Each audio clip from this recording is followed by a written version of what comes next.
Apa yang ada dalam pikiran orang ketika hampir mati? Apa yang Anda lihat di mata Anda selama waktu ini? Saya pikir semua orang telah memikirkannya sebelumnya. Ruang spiritual untuk Anda. Sophie adalah pegawai magang di sekolah kedokteran.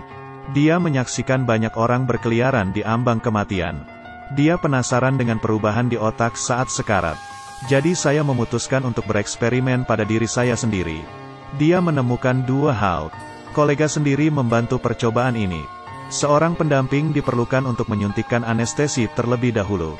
Menempatkannya ke dalam koma. Kemudian dibungkus dalam selimut dingin untuk menurunkan suhu tubuh di bawah 30 derajat. Segera melihat reaksinya. Serangan jantung. Membiarkannya dalam kematian yang dibuat-buat. Hanya beberapa menit. Itu berarti Anda tidak dapat melakukannya dalam waktu kurang dari 1 menit. Selamatkan Sophie. Kemudian dia benar-benar mati. Rekannya menggunakan pemindai untuk merekam perubahan kimia di otak. Sikap Sophie sangat tegas. Perjanjian resiko bahkan ditandatangani. Sekarang saatnya bagi dua orang untuk menyelamatkan dia. Dua orang dalam operasi ini. Sophie dengan cepat pergi ke keadaan kematian palsu. Sophie dari dunia kematian. Melihat pandangan dunia seperti seekor burung. Kemudian melewati setiap jalan. Semenit kemudian. Dia perlu diselamatkan. Tetapi dua orang ini tidak berhasil. CPR dan epinefrin juga tidak mungkin. Kembali ke Sophie. Tenang dan tenang. Sophie, yang segera mendapatkan kembali kehidupan barunya, terbangun segera setelah. Tidak sabar untuk memberitahu Anda apa yang telah dia lewati. Dunia lain. Kata-kata Sophie juga sangat menarik bagi beberapa orang. Ini menarik bagi semua orang. Dan Sophie, yang telah melalui waktu ini, telah berubah secara dramatis. Dia memiliki memori yang luar biasa. Bahkan muncul piano yang dia belum menyentuh dalam 12 tahun. Dan untuk pertanyaan profesor juga jawaban yang tepat. Perubahan nyata Sophie membuat iri beberapa orang. Merek, atau eksperimen mati inilah yang membuat tubuh Sophie lebih dari orang normal. Jadi 3 orang ini juga ingin melewati pengalaman kematian, sama seperti Sophie. Tapi ada yang tidak setuju, dia pikir spekulasi mungkin datang dengan harga. Tapi 3 orang ini tidak mengambil peringatannya. Malam itu, Sophie di kamar mandi siap untuk mandi. Tiba-tiba aku mendengar suara, kemudian dia melihat dia tenggelam di bak mandi. Sophie berteriak ketakutan. Tapi adegan segera ini, seolah-olah semua ini tidak pernah terjadi. Sophie pikir dia mengalami halusinasi. Selanjutnya, di sini ia tampaknya menjadi pengusaha. Dia mengendarai sepeda motor dengan anak perempuannya, bepergian sendiri di kota. Itu benar. Hal yang sama berlaku, perubahan energi telah terjadi. Dia dalam masa yang spesial, merasa tidak normal, dan menyelamatkan banyak pasien dengan kondisi sulit. Ini sekali lagi menginspirasi beberapa mitra. Tapi seketika itu, dia melihat seorang wanita berdiri di lalu lintas. Lihatlah penampilan akrab satu sama lain dan membaca mata. Tiba-tiba terasa kembali dingin. Tapi segera wanita itu juga menghilang di tempat yang aneh. Setelah bekerja beberapa orang datang ke laboratorium rumah sakit lagi. Tidak bisa menahan mereka, telah memasuki dunia kematian. Untuk mendapatkan kemampuan luar biasa. Dalam operasi, Tan Lee segera pergi ke keadaan kematian. Pada awalnya ada sukacita menikmati kesuksesan. Tapi kemudian secara bertahap ia dikelilingi oleh sejumlah besar masalah. Dan dinding di depannya muncul. Beberapa kata dari orang mati ditulis dengan darah. 1 menit telah lewat. Tapi orang-orang masih tidak membangunkan Tan Lee. Adegan Tan Lee mulai beralih. Dia datang ke rumah sakit yang hancur. Di depan kami ada mayat yang ditutupi kain. Sama seperti dia takut, ditarik kembali dari kematian. Kemudian dia juga memasuki fase sekarat. Dengan hentian detak jantung, dia datang ke masa SMA. Pada saat itu, dia mencatat hasil yang sangat baik dari saudara-saudara sekelasnya. Komputer tiba-tiba di-hack. Kemudian kirim foto pribadi gadis itu. Sejak saat itu, dia menjadi bahan tertawaan teman-teman sekelasnya. Dan dia kembali melihat ruang kelas yang bobrok. Dan mata gadis itu menjengkelkan. Pada titik ini rumah sakit menemukan eksperimen rahasia beberapa orang. Keduanya dengan cepat menjemput 2 orang itu. Aku melarikan diri ke sini dengan cepat dengan mobil. Untuk merayakan keberhasilan eksperimen satu sama lain. Beberapa orang pergi minum dan merayakan. Tapi Sophie benar-benar melihat adiknya mati. Dia segera mengikuti.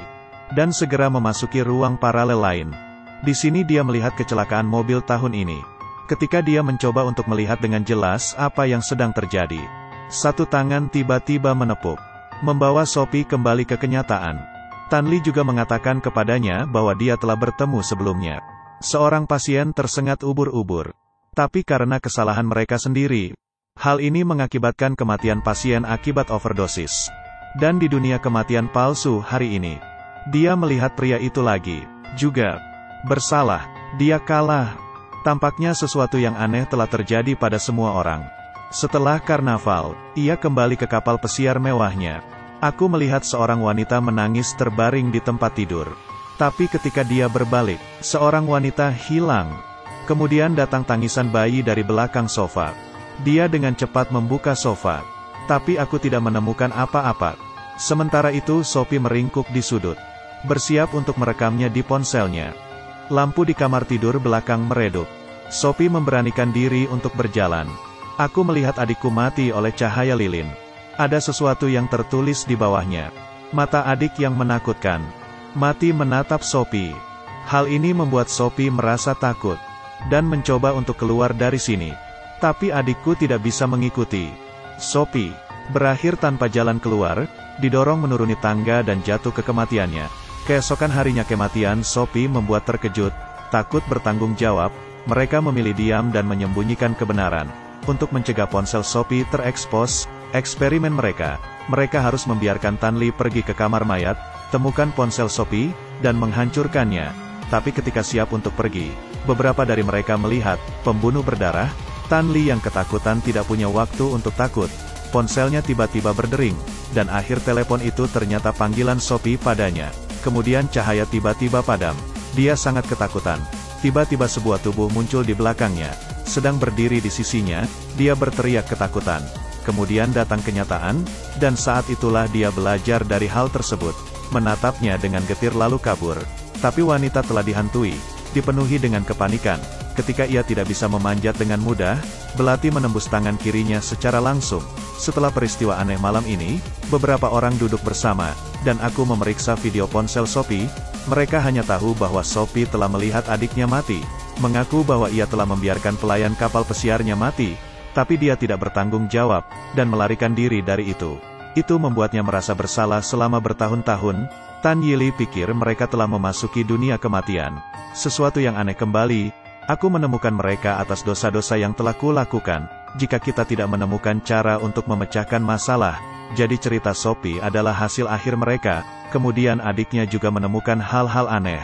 Dia diangkat oleh lift, pintu lift terbuka. Ada rumah bobrok, saat pintu lift tertutup. Gadis yang terluka berkedip. Bayangan hitam, berteriak ngeri. Dia tahu lagi. Dia kembali ke rumah sakit, untuk menebus kesalahan masa lalu, menemukan gadis yang terluka, dan dengan tulus meminta maaf. Setelah bertahun-tahun, putrinya juga memilih untuk memaafkannya. Lihat adiknya.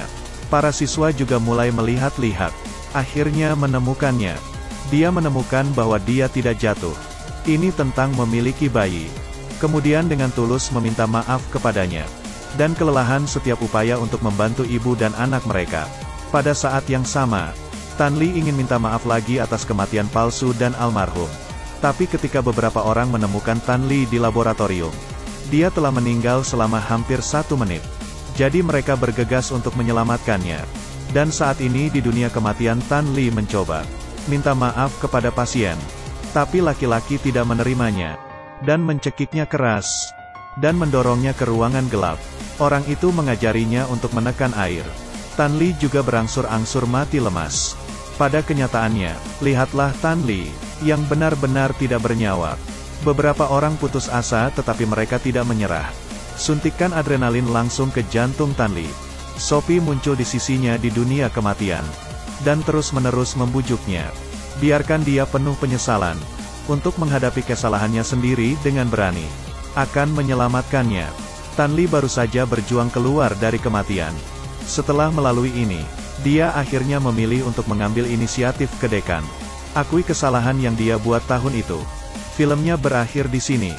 Beberapa orang menghadapi penyesalan. Dipenuhi rasa bersalah. Beberapa orang berakhir hidup damai. Tidak dapat dihindari bahwa kesalahan akan dibuat dalam hidup. Tidak ada gunanya penyesalan berlarut. Kita harus menanggung kesalahan kita sendiri dan minta maaf. Hati nurani tidak diam. Maukah kau menceritakan rahasiamu? Selamat datang di kolom diskusi. Sampai jumpa.